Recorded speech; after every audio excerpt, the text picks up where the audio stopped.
दोस्तों आज की वीडियो में हम जानेंगे पंचायत सहायक आउटसोर्स कर्मचारी हैं या नहीं।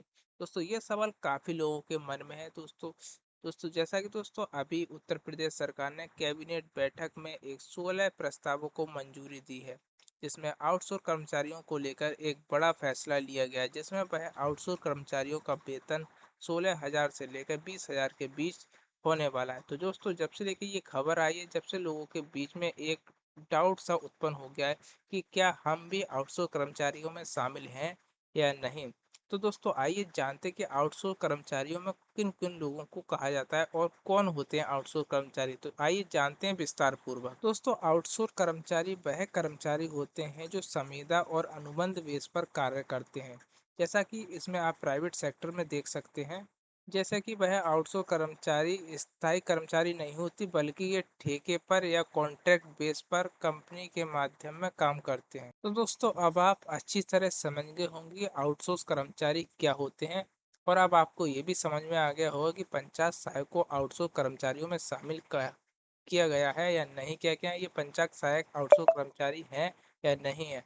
जैसा कि दोस्तों आप जानते हैं, इससे आपको क्लियर हो गया है कि पंचायत सहायक आउटसोर्स कर्मचारी में ही आते हैं। ये सरकारी कर्मचारी पूरी तरीके से नहीं है, ये एक कॉन्ट्रैक्ट बेस पर कार्य कर रहे हैं। तो दोस्तों आप जानते हैं कि आउटसोर्स कर्मचारियों के बारे में कैबिनेट बैठक में क्या बात हुई। तो आइए इसके लिए आप ये वीडियो देखिए। जो दी जा रही हैं उसको बेहतर बनाने के लिए आज मंत्रिपरिषद के समक्ष एक प्रस्ताव आया है। इसमें विशेष बात यह है कि नियमित पदों के अगेंस्ट इसमें आउटसोर्स या संविदा पर नहीं दिए जाएंगे। साथ ही साथ जो निगम है वो जेम पोर्टल के माध्यम से सर्विस प्रोवाइडर तय करेंगे, एजेंसीज तय करेंगे, और इन लोगों का जो मानदेय है वो 16,000 से 20,000 रुपए तक होगा।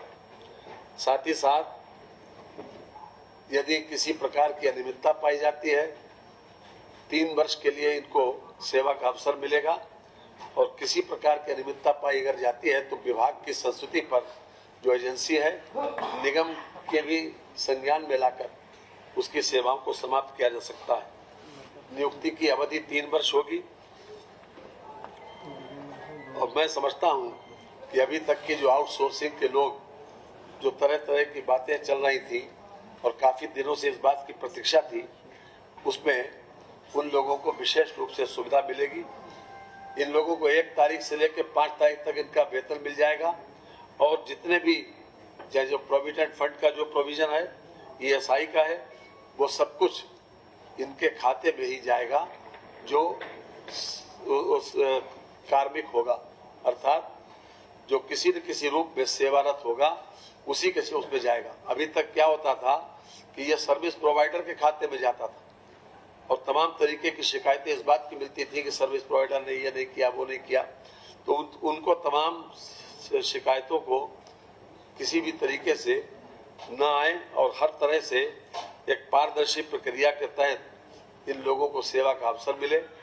और चूंकि अभी तक सरकार तो देती थी पैसा, लेकिन इन लोगों को यह भी शिकायत मिलती थी कि इन लोगों को पूरा पैसा जितना सरकार देती है उतना नहीं मिल पाता। तो दोस्तों आपके मन में जो आउटसोर्स कर्मचारियों को लेकर कंफ्यूजन थी, वो उम्मीद करते हैं अब वो कंफ्यूजन आपकी दूर हो गई होगी। अगर आपके मन में फिर भी कोई डाउट है तो आप हमें कमेंट बॉक्स में लिख सकते हैं।